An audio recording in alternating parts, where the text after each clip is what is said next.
صاحب اکثر فرماتے ہیں کہ میں اپنے استاد کے پاس، ہمارے بھی استاد ہیں، ہم نے ان سے بخاری شریف پڑھی، مولانا جمشید صاحب رحمۃ اللہ علیہ، ان کے پاس شہد لے کر گیا اپنے باغ کا، اپنے باغات ہیں، کہنے لگے کہاں سے لائے بھائی؟ جی اپنے باغ سے، تمہاری بہنوں کو وراثت ملی، کا یہ ہے ہی کوئی نہیں، تمہارے باپ نے اپنی بہنوں کو وراثت دی، کہا جی مجھے اس کا پتہ نہیں ہے وہ اس وقت تھی یا نہیں تھی، تو اس سے تو اوپر پوچھا، کہتا جی میں تو پیدا بھی نہیں سا ہوا، اس طریقے سے یہ نہیں، نہ جی نہ ہوئی، اس طرح کا کوئی معاملہ تھا، تو پھر جا کے وصول کیا کہ وراثت سے، وراثت والا ظلم اس میں شامل نہیں۔ ایک شہد کا قطرہ کھانے کے لیے یہاں تک بڑے تحقیق کرتے تھے، میں اور آپ ہیں کہ ادھر سے ماشاءاللہ حج بھی چل رہا ہے، عمرہ بھی چل رہا ہے، نمازیں بھی چل رہی ہیں، روزے بھی چل رہے ہیں، زکوٰۃ بھی چل رہی ہے، حج، اچھا زکوٰۃ دیں گے،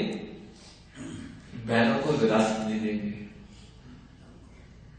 بھائی زکوٰۃ سے بھی زیادہ ضروری ہے وراثت دینا، ورنہ بہت بڑے ظالموں میں زکوٰۃ نہ دیں گے تو آپ اللہ کے ہاں مجرم ہوں گے، وراثت نہیں دیں گے تو اس کے ہاں مجرم ہوں گے۔ میں یہ نہیں کہتا کہ زکوٰۃ نہ دیں، زکوٰۃ دینا بھی فرض ہے، جیسے نماز فرض ہے ایسے زکوٰۃ بھی فرض ہے، غریبوں کا حق ہے یہ بھی، لیکن اس سے بھی بڑا حق اپنی بہنوں کا وراثت ہے۔ نیت کرتے ہیں سارے بڑی اس بات کی ترغیب چلائیں گے انشاءاللہ۔ ایک آدمی کے پاس میں گیا، میں نے جا کے اس کی محنت کی، سماجت کی، مر رہا تھا بیچارہ، آخر دوستوں کے پاس فوت ہو گیا، ڈاکٹر نے جواب بھی دے دیا، وہ صاحب اللہ کا واسطہ ہے جی ہمیں حصہ دے کے نہ مولانا صاحب نہ، میرا ڈیرا برباد ہو جائے گا، تو چاچا بابا بھی مرد ہے، تیرا ڈیرا کچھ چلا گیا، وہ ابو جہل والی سوچ کے گردن کاٹنا کہاں سے، بولا تو صحیح، کیوں؟